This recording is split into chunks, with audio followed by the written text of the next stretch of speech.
So now we have an urgent need to have some form of investigation. And please remember, we are not a big organization. We are a bunch of individuals. Take notice. Remember the Shafia affair in Montreal? The little girls, what did they do? They knocked at the door at the Child Protection Agency. What did they do? Nothing. Then they went to scream at the police station. What did the cops do? Nothing. And we're supposed to be the good guys and defend human rights? And then the third thing, they went to their school, to their teachers. And what did they do? Nothing. So what do you think is going to happen when Omar Khadr is going to come back? He's going to go back into his environment. The community that raised him and put him and created him are going to be the ones who are the moderates who will take care of him. Now the question is, and this is why we need an investigation, because of what happened at the beginning of the month, when we discovered that an Islamic institution was propagating Islamist propaganda, political Islam, was propagating violence, was propagating hate, war against other people. This is incitation. I don't care if it's hate speech. That's not what we're hearing. We're talking about people who are calling to action, to hurt other people, to take away their freedom, to intimidate them. And these are growing in Canadian schools. These are people with Canadian passport. This is what Omar Khadr's issue. This is why Omar Khadr is a loaded case. Actually, Omar Khadr is not the issue. It's everything around him the issue. Our policymakers are stuck. They can't do anything. And then, when we start talking about human rights, you have the UN coming here to redefine what human rights is. You have foreign countries like Iran, like Saudi Arabia, that starts to give us teachings on what's human rights. So now, listen, some of you needs to take heed. We need to act. You need to write and request an inquiry as to why the Child Protection Agency in Ontario didn't do anything to protect the other families in the Khadr clan. Why are we not investigating on those who will welcome Omar Khadr back? Why are we not checking what kind of ideology they're spreading into the heart of this person? Why is it that when they're totally engrossed and totally become monsters, jihadists, why is it that we are allowing this to spread to other children? So we need to ask for an inquiry.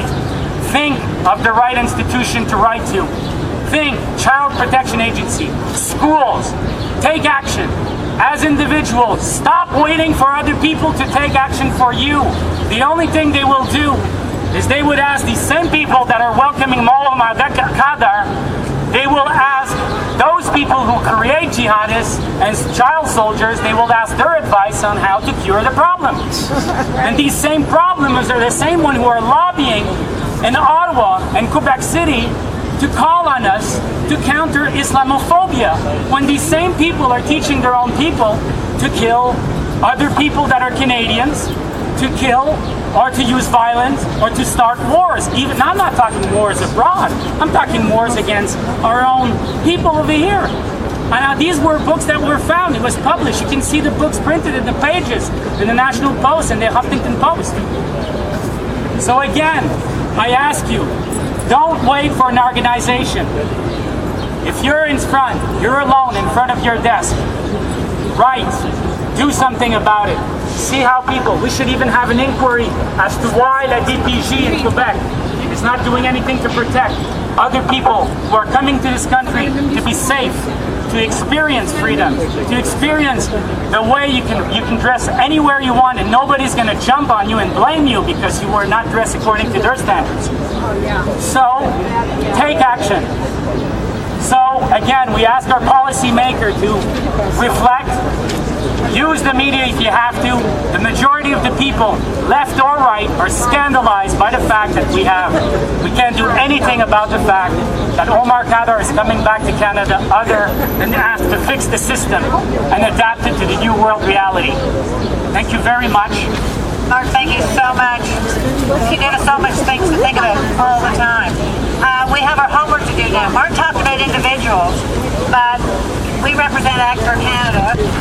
If you're not a member, you might think about joining because we like to think that we make a difference. And one of the things that I can see that I'm going to be doing is looking up all the addresses of all the ministers and all the people we have to write to, because that's what we have to do. You know, one person, one phone call, one letter, one email represents 1,000 voters. And what the politicians have to remember is that we put them in office, we'll take them out of office. Thank you all so much for coming. Merci beaucoup. On ne naît pas djihadiste, on ne naît pas avec un cœur de haine. Il faut un environnement, il faut une communauté, il faut une famille, et la description de la situation de Marc Hadar définit toutes ces préoccupations-là.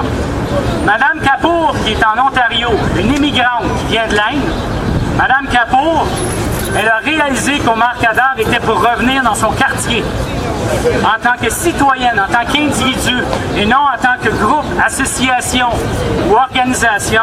Elle a décidé de faire entendre sa voix puis dire à nos faiseurs de loi, à nos politiciens, à ceux qui créent, qui sont censés de nous protéger, de défendre, de faire valoir nos droits, les droits humains. Elle leur dit, on a un problème, il y a une nouvelle réalité. On n'a pas encore trouvé la façon de gérer les nouveaux problèmes de violence et de guerre à travers le monde. Et nécessairement, le Canada n'est pas capable d'y faire face. Si Omar Khadr revient, il revient dans la même communauté, dans la même famille dans laquelle il a été élevé. Et ces mêmes gens-là qui l'ont radicalisé vont être les mêmes qui vont dire aux gens, aux médias, qui vont leur enseigner la doctrine de la modération. On a un problème. Lors de la Deuxième Guerre mondiale, on n'a pas demandé à Hitler comment faire pour contrer le nazisme. Donc, voilà le gros du message. Moi, ce que je dis, c'est, je vous invite en tant qu'individu à pousser, et aussi certaines organisations, dont Act for Canada, qui est composée d'individus concernés, à écrire et à demander une enquête à savoir comment ça se fait que les agences de protection des jeunes n'ont pas pu protéger tous les enfants de la famille Khadr contre la radicalisation.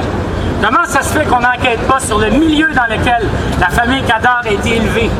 Comment ça se fait que le premier ministre du Canada a poussé et a aidé à libérer un homme qui est devenu non seulement un homme pro-taliban, mais un homme qui a supporté Al-Qaïda et un terroriste en bonne et due forme? Comment ça se fait qu'on ne règle pas ces questions-là? Le problème s'est posé pour l'affaire Turcotte, le problème s'est posé pour l'affaire Shafia. Maintenant, la situation avec Omar Khadr exige qu'on prenne acte et qu'on demande à toutes ces organisations-là qui sont souvent payées par nos taxes d'être imputables, d'être responsables, de faire une enquête, à savoir comment ça se fait qu'on n'a pas détecté, qu'on n'a pas pu agir pour empêcher les jeunes Khadr de devenir des soldats, des djihadistes, et qu'est-ce qu'on va faire dans le futur pour s'assurer qu'il n'y a pas de jeunes comme lui, qui a des passeports canadiens ou une citoyenneté canadienne et québécoise, qui se radicalisent et qui a fait la même médecine pour d'autres personnes à travers le monde. Voilà le message. Et encore, on joint nos cœurs avec Mme Kapoor. C'est une femme toute seule qui a initié qui a pris l'initiative de dénoncer, d'exposer la venue d'Omar Khadr au Canada. On ne sait pas quand est-ce qu'Omar Khadr va revenir. Une chose est claire, c'est un citoyen canadien qui va revenir au Canada.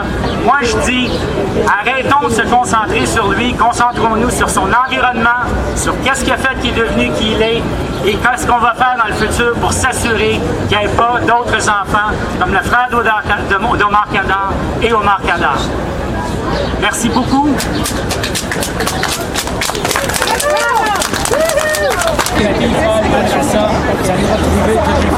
Oui, mais il y a des écoles similaires à Montréal. Il y en a c'est la même affaire qu'ils ont fait, c'est de montrer les livres. Que des femmes se fassent des mutilations génitales. On n'accepte pas que des filles... Ça n'a rien à voir avec ce jeune-là. Oui, ça a à voir avec ce jeune-là. Non, ça l'a pas. Si vous aviez écouté, si vous avez compris, j'ai invité les gens à venir me parler en français. J'ai spécifiquement dit que le problème, c'est pas nécessairement Omar Khadr. Le problème, c'est sa famille, son environnement. Comment ça se fait que la protection de la jeunesse n'a pas agi envers la famille, la communauté qui a créé Omar Khadr? Si vous aviez compris, vous ne seriez pas en train de me dire ça. C'est ça. C'est ça. Bravo! Oui! Bravo! Bravo! Écoute! les individus. On n'est pas en France, on n'est pas en Europe. En France, pas en Europe, l'individu n'est pas très mis en valeur. C'est toujours des groupes, des syndicats, des associations. Donc, on en-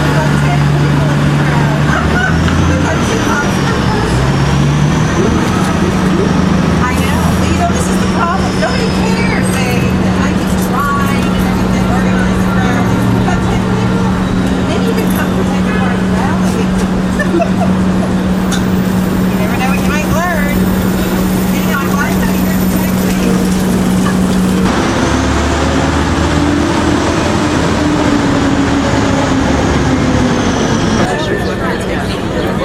And then I have to tell you, people say, well, you know, $50 is a lot. Remember last year we asked for 100? You said, well, that's too much.